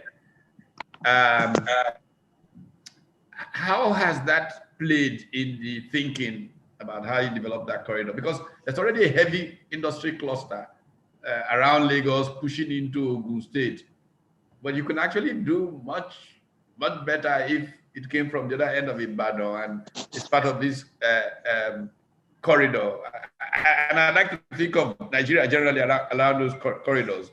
I'd like to see a Port Harcourt Owerri, Aba, Megalopolis Corridor, and Okan, Newi, Onitsha, Agbo Corridor, a Kanu, Zaria kind of corridor, and so on and so forth. These are the kinds of industry development approaches that I think may serve us all better. Prof, thank you for that. I mean, I'm actually very excited at that question. We, about 4 years ago, we actually did a small study for the World Bank based on that Lagos-Ibadan corridor. We partnered with them to come up with a study. And basically, what they said, I mean, in conclusion from that report, was that the prosperity of Lagos depended largely on what happens in Ogun and Oyo State. They said that, I remember that one of their criticism was, and obviously the thing happened, they said that there has to be a railway line, as an example, running parallel or whatever with the present Lagos-Ibadan Expressway. Because their argument is that all the industries are going along that corridor, and there is no reason why the three states, and that's the conclusion there, that the three states can't pool together and attract investment, and listen to this, to develop a railway corridor. Mm-hmm. Now, they are saying, and you just said it, Lagos is choked. So a lot of the companies now, they're putting their industry, citing them on Ogun State. Some of them are trying to venture down into Oyo State. So there's a large population along that corridor. But the challenge we have is that, and I've just said it again, maybe because the states are so used to doing their own thing, the will at times to think collaboratively becomes a drag. It's like removing your teeth without anesthesia. When you are trying to get them to look, if it benefits Lagos, it benefits Ogun and Oyo as an example. One of the things we did at Dawn, and let me quickly talk about this, it's on agriculture. Look at Lagos as an example. They're setting up a 32-ton per hour rice mill in Imota. So Lagos does not have the land for rice. So what we did was to quickly move around the 5 states, the 5 neighboring states, well, one of the states opted out then. And we were able to secure 44,000 hectares of land from the states. They signed agreements, MOU, whatever you call it, that, okay, our farmers will plant rice, and then Lagos will be the off-taker. But the challenge, and where that thing fell down, basically was the states expected Lagos to bring their money to clear the land in their own state. And Lagos said, look, this is not a charity. I can go elsewhere, anywhere in the country, and get my rice. That has been the sticking point, which hopefully now that the rice mill is about to take off, we started talking to our states again. But all I'm just saying is that we need to, those 3 states are actually very critical to the Southwest, because industries are not moving further into the hinterland, because it's been said here earlier on, there's no infrastructure, there's no incentive for an industry to want to go and site in Osun or to want to go into Ondo. Well, Ondo might be lucky now because they are trying to do a road. They're trying to do a road from Lagos to Epe, which is just about 38 kilometers. Hopefully, if that road gets done, that then opens up Ondo State as well. But again, Lagos-Ogun-Ibadan corridor is such an important industrial corridor that needs critical thinking and collaborative thinking for the 3 states. It's as simple as that. And that is still a challenge and lacking at the moment. Okay, let me quickly take some questions, and then we'll come back to the panelists to continue. There's a raised hand from Aisha Umar. Okay, can we take Aisha's question? Hello, can you hear me? Yeah. Yes. Sorry, my video is off, network issues and all that. Okay, so thank you so much. This has been a really interesting discussion. So I heard a lot of people talk about the states and the behavior of state governors, and they would do this, they would do that. So I think that we shouldn't be naive. We have to understand the conditions that these state governors are operating under. We have informal economies. Most of most states, perhaps a handful, we could say you have a formal system where you have people with regular jobs, regular hours, and legal protections, and all registered with income tax, etc. You know, in many parts of Nigeria, we have informal economies, people just on their own, working unregulated. It's not organized. So when you're talking, I listen, because I have a lot of, I'm actually a rice producer and miller. I turned into a farmer a few 2 years ago. It's a long story, but anyway. So I engage a lot with the grassroots. I understand the grassroots economy very well. And I find that there's a disconnect when we're having these kind of discussions, because we seem to assume that we're talking about the same formal systems that you have in other countries. So I think we have to put things in context. And when we're coming up with our solutions, we should look at we should first of all think of the conditions that those states are operating in. Think of the social problems that they're facing.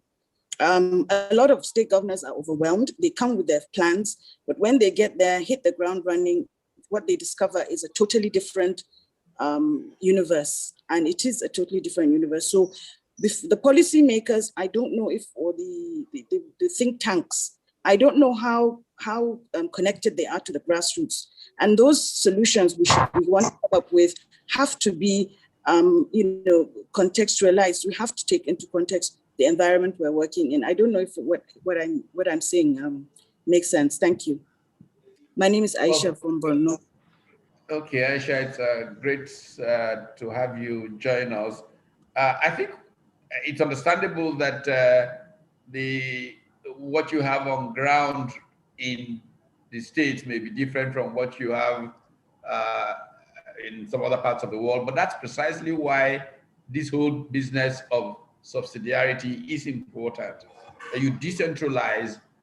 The person who is running to be governor of a state ideally should have a better understanding of those local conditions, but should have a vision that is hooked into the whole world for the good of those people in those local areas. Unfortunately, I think that a lot of governors are feudal lords. You know, they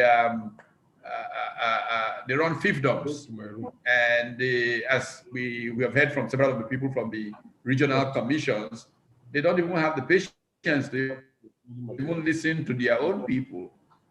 And I think constitutional reform is important to change that. I think the current constitution makes governors, in fact, just the security vote that many of the governors take away can develop their states. So there needs to be more accountability, there needs to be more transparency, there needs to be a clearer strategy at the subnational level. It's because the few critics that they are there just focus on the national government. And yet, in the 60s and 50s, what drove ascendancy in Nigeria were subnational governments. Now everything is focused on Abuja, and the subnational governments really have nobody looking at them, so they just do whatever they like. And many times, this has not been in the best interest of the people. Anyhow, any other questions? We'll take one or two more if there are, and I'll return to, okay, so let me return to Dr. Yumkella.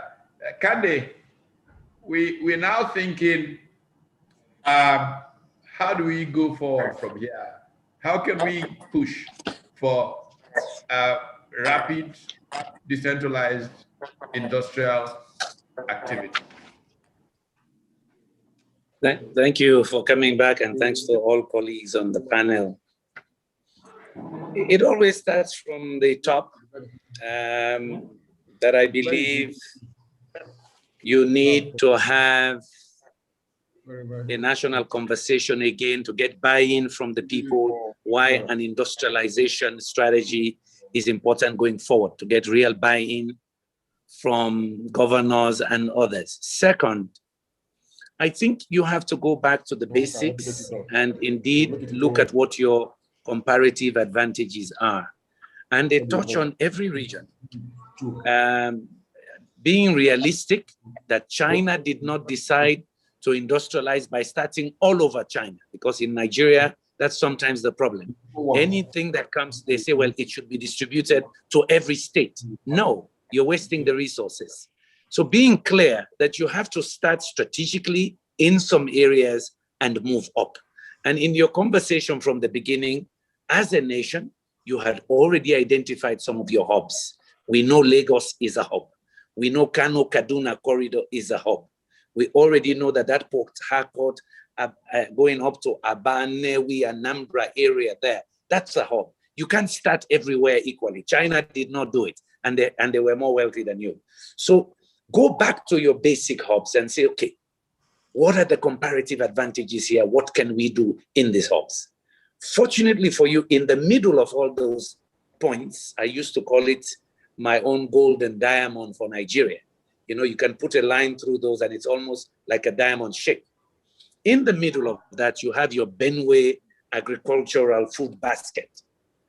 So having done that, I think you make a commitment that you will build up these hubs with the right infrastructure, interconnection, efficient logistics, and again, identifying some sectors that you will back. You have to make those choices.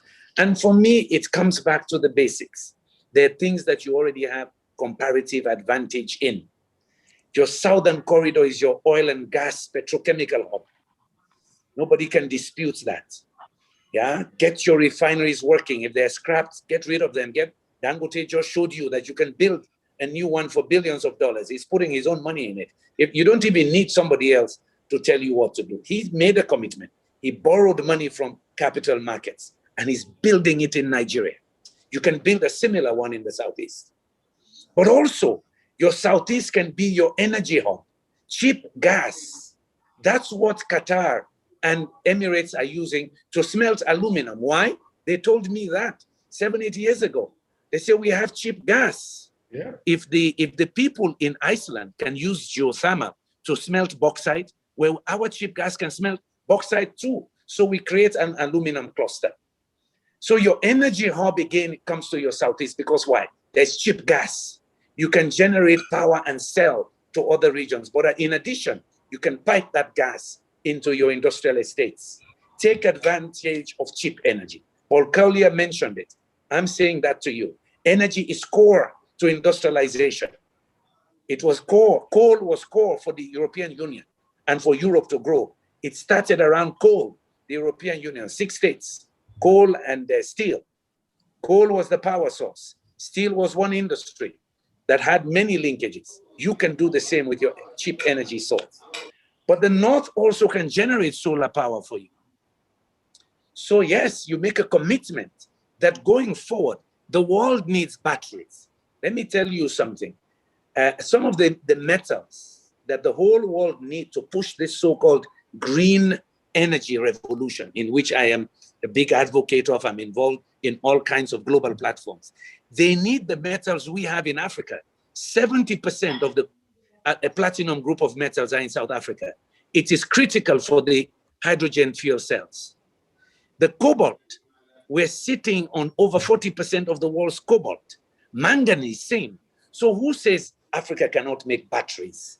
The batteries now that Elon Musk, the most formidable innovator of our time, after Job that discovered, that created Apple. The next one is Elon Musk. Elon Musk is betting on solar cities, but they depend on batteries. Electric cars depend on batteries. China, everybody driving into electric cars. Who says Nigeria cannot be a battery manufacturer? Who says? So again, and IT, already people are beginning to recognize Nigeria as a potential IT hub. Today in manufacturing, they're talking about advanced digital manufacturing. This is where the Internet of Things interfaces with big data and interfaces with robotics. That's the future of industrialization That's the fourth industrial revolution. Yeah, but Nigeria can play a role here. Already, young Nigerians are innovators. Create a digital hub. Teach these people programming. Nigeria has a lot of them. Remember, maybe Pat, you know this. You also studied in the US. I know from back in the late 80s that a Nigerian was critical in the development of the Cray computer.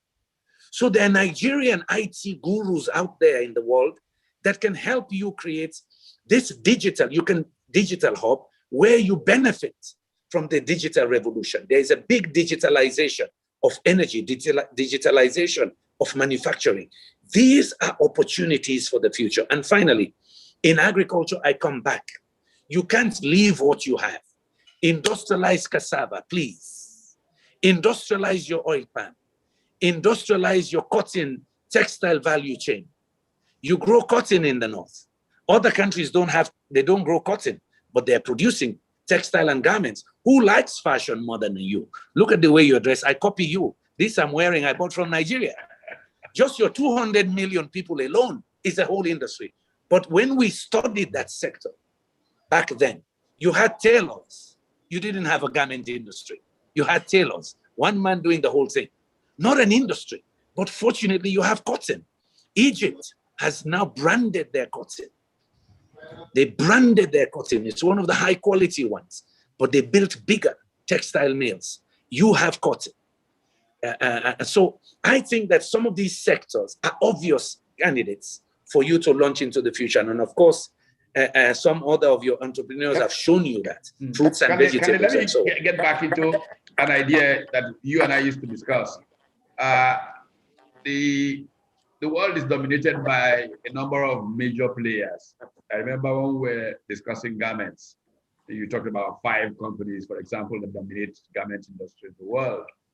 And somehow a strategy to build a garment industry may have to involve kind of selling ourselves to those companies into some kind of partnership that will enable us access global markets.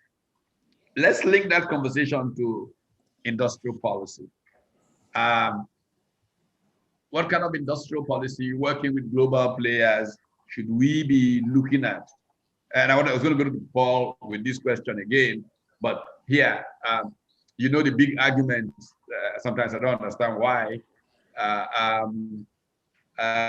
Yu Chang at Cambridge, the South Korean economist who wrote Bad Samaritans, argues for broad general industrial policy. Part of my experience with the process substitution industrialization is that just broad tariff barriers, protection, sometimes can create permanent infant industry. So industrial policy needs to be very select around specific value chains and limited to periods and stuff like that if you're going to go the way of industrial policy. What do you think, linking up this thing about global players and industrial policy? How do you think we Pat, remember that even the great China was attracting FDI, right? One of the biggest attractors of FDI. China did not close. China opened up for companies to come and invest there to produce. Why? Cheap labor, efficient labor, but the infrastructure was in place. So partnering with the rest of the world is crucial. You can't be an autarkic nation. It is the kind of partnerships you engage in. That's the key. The nature of it. Yeah, you have all kinds of models that you can pursue them. So I am for partnerships. If you can tap into global knowledge systems, if you can partner with somebody that has a global distribution chain, because why? You're producing critical components of products they need for a finished product. That's smart partnership as well. Remember what Paul Collier and I said. You don't have to produce a whole product. You just have to specialize in 1 or 2 components of that higher value product. Apple phone, it is assembled one place, but the components come from many places.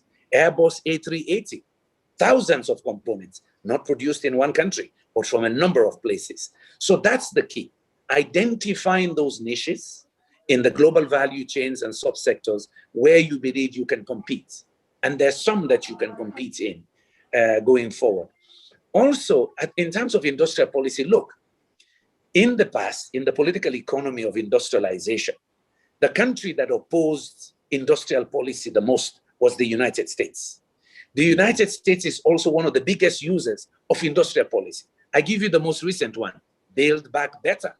What is it, Pat? Build Back Better is America's industrialization policy for the 21st century.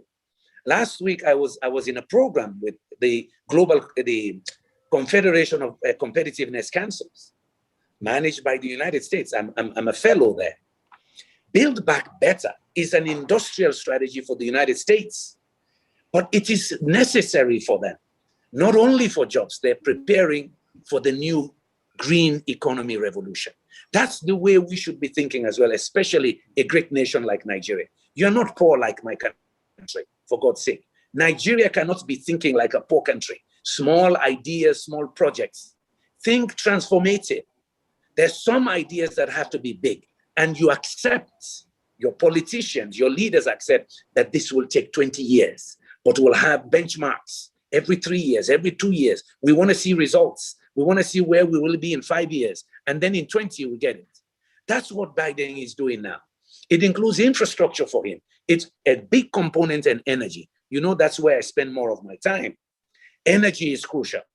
Nigeria should set, for your industrialization to work, you have to set a target when Nigeria will have universal access to affordable, reliable energy. In this 21st century, whether it's digitalization or manufacturing or advanced digital manufacturing, all require electrons. Nothing will happen without a reliable, affordable energy source in the middle. You have renewables in the north, you have your gas in the south. You can be energy independent and you can sell energy to the rest. Finally, remember that even the time I was with you guys, since 2000 to 2003, already at that time, studies showed that Nigeria accounted for over 45% of the manufactured products in West Africa. We come over and buy to you. So just think about it, the market around you in the context of an African continental free trade area. This is your market. It's not just your 200 million. It's the rest of us around you. Why allow other people to take that from you? That's what will make Nigeria grow, looking a little bit more ambitious, like some of your people did back in the 70s.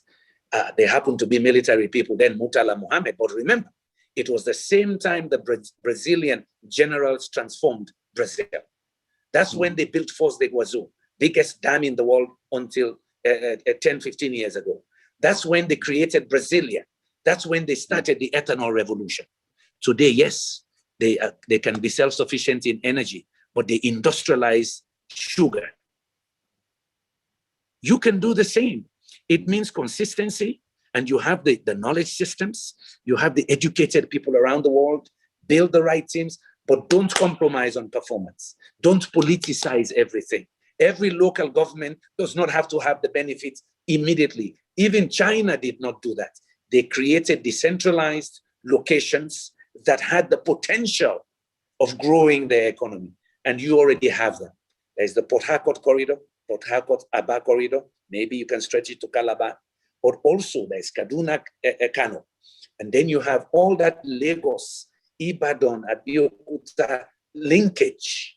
I tell you, you already have your hubs. And of course, my favorite, the Benue agricultural hub, your middle belt, can feed your nation and feed the rest of us. So I guess I gave you a menu that in summary, it means your industrial policy has to be selective. It has to be deliberate. And don't let people discourage you from it. Stick to it. You have your own money, but you leverage private capital elsewhere. Aliko has shown you that it can be done. Put your money like the Dubai people do and take from other people's money as well. But it means regulatory systems are clear. It means the public policy will be consistent and predictable. Your cost of doing business will be lowered, and you, the government and the people, will invest in the competitiveness infrastructure, the interconnection, what Paul Collier was talking about, the rail, the electricity, the highways to link, and the ports to make things happen. Yeah. I wonder if is Paul still there? Okay. Pat, can I just just add to as Kandeh concludes? You see, part of the challenge we face is that those who should be part of this conversation are not with us. Yeah. Quite frankly. And it's not just on this forum part. It's almost everywhere you go to. Where serious issues are discussed and ideas are floated on what should benefit, the leadership, they're not participating, or they're not part of the participants. And it's a major problem, because you are talking, how do you change the leadership?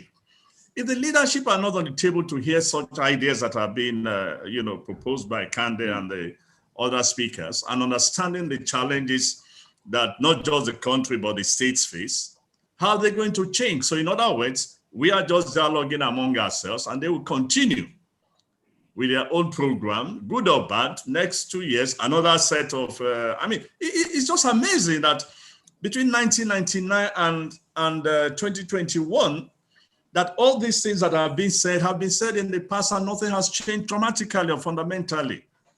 And I think it should be worrisome to almost everybody. We must find a way of getting them to the table. Yeah, thank you. We have to create citizens that are really passionate to take this matter going forward. Let's take these questions from, not that I'm pronouncing this right, Churchy has had a raised hand, and after that we'll take a question from Miti Akwara. Hello.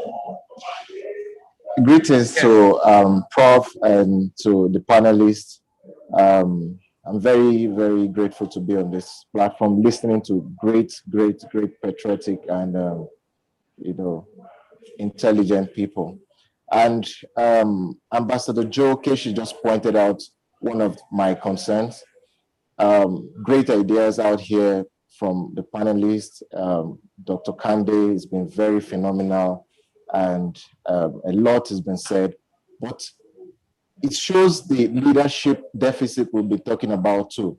The interest is not there. The caliber and pedigree of the organizing team from Pat, Professor Pat, should attract the leaders to be on this meeting, but they're not here.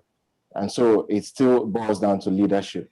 My thoughts about this development is about community self-help programs in partnership with development organizations. How do you think, instead of these big organizations working with governments, state at central and state levels, why not work with local governments and create partnerships that will be a bottom-up approach? Because a lot of these approaches, a lot of these efforts are scuttled because of the bureaucracy and the lack of interest on the part of government. And this is why the down parts, the bottom is not growing, and then there's so much. And then we run a system, a patronage system that, of course, has been pointed out already. So what do you think about community-led self-help programs that will be a bottom-up developmental approach? Yeah, you're quite right. Thank you very much. Our time, unfortunately, is out. We'll take one more question very quickly, but just to respond to that, I think that there is no question that a bottom-up approach is more effective. I mean, what happened in the 50s and 60s were significantly bottom-up. And we know for a fact that if we return to making even local governments stronger and competitive, competing one against the other, I always give examples of local governments in the United States competing to attract investment to their local governments. They even have things like what they call TIFA funds, Tax Incentives Finance Authority, where local governments can actually allow a manufacturer who they think will create a hub that will lead to many more factories or retail outlets that will pay more taxes in the future, give them grants and stuff like that. I also have a concept in which local governments will be seen more as economic. We actually have tried to do some work around that and look at value chains around local governments and how that should be the business of local government organizing. But anyway, let's take Michi Aquara and then very, very quickly, Caroline Kalu, and then we'll close.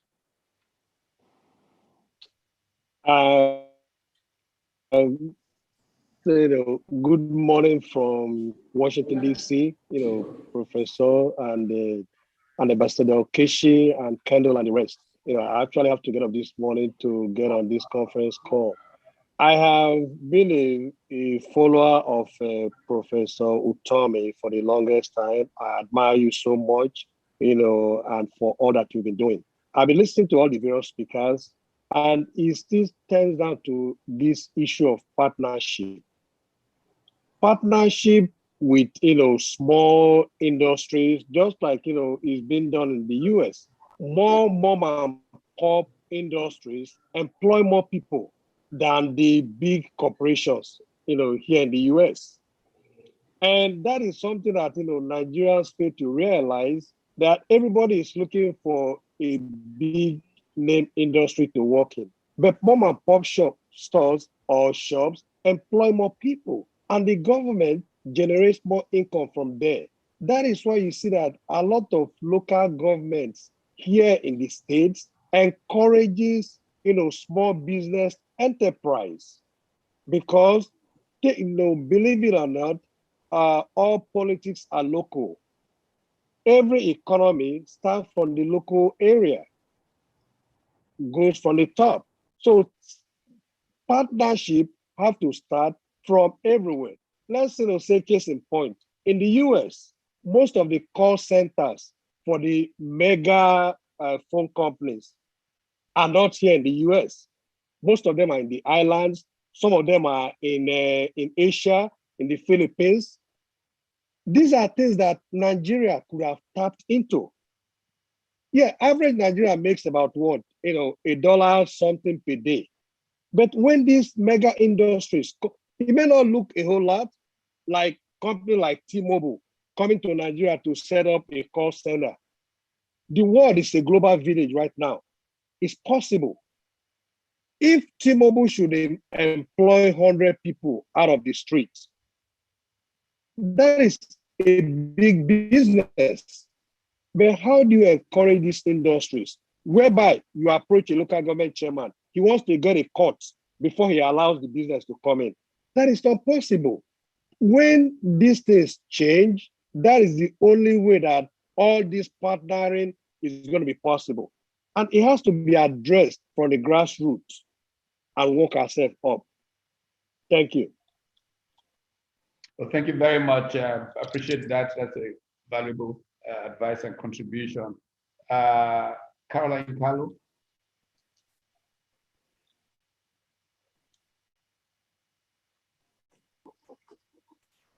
Thank you, Prof, for organizing this and hosting this event. And thanks also to all the speakers. They've all made a good point. And very sad that the people we are discussing about, none of them are here. Talk is cheap, but what we need in Nigeria now is action. Because as we are talking now, a lot of people are dying back home, right? And it's not just about industry. We should be talking about the security. It's very, very important. Without sorting out the security, we are going nowhere. Then follow the light, the roads, the hospitals. So we need to start thinking about that. So the people who are leading us now, I don't think they want anything to change. They are so happy in that corner they are. And we made them to stay happy that way because people back home, they are so scared. They can't even say a word. If you say anything, they have their gangs everywhere. They will go and kill you or kill your family. So we need to start stepping up. Every individual, all the community, they're all waiting for people who are not living in Nigeria to come and help. So we need to start acting. I don't want to say a lot because you've all covered everything.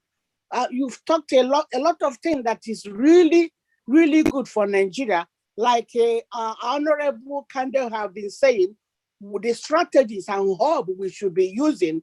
We have everything in Nigeria. We don't need to live overseas. We don't need to go to a hospital overseas or go anywhere. People should be looking for us because we have everything there. All mineral, food, name them. Educational, we have everything. So I do not know why we should be talking every corner. There's no action. Well, anyway, I don't want to stay anymore. It all Thank you starts very with much. talk. We thank you very much. And we hope that all these contributions will work together to stimulate new visions and some progress. I want to thank everybody who's participated on this, from Professor Collier to Dr. Yumkella, all the panelists, Ambassador Keshi, Seye, Oleyele, from Dr. Ukeje through to Father Mohammed Hayatuddin. This has been a pretty good conversation. It's available, it's going to be available on YouTube, so we can continue to access it and reflect on some of the points that have been made here. Fortnight from now, we'll move to a new sector of Nigeria's national life. And this is a very critical sector. It has been responsible for a lot of good and a lot of harm. The petroleum sector will engage that sector starting from a fortnight from now, the oil and gas sector and Nigeria's development. Thank you also very much. We appreciate your company. Have a wonderful week ahead. Bye-bye. Thank you. Thank you very much. Bye-bye.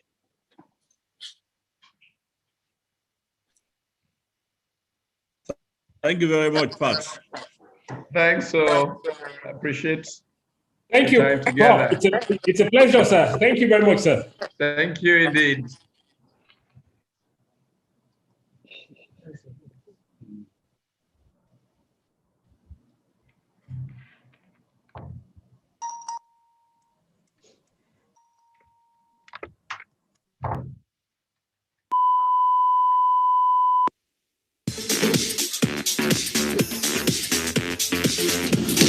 When hyperacidity threatens to turn your stomach into a raging volcano, reach for Rulox.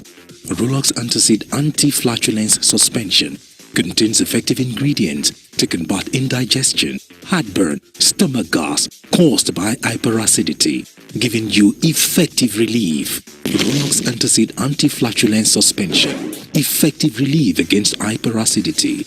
Made by SKG Pharma Limited. If symptoms persist after 3 days, consult your doctor.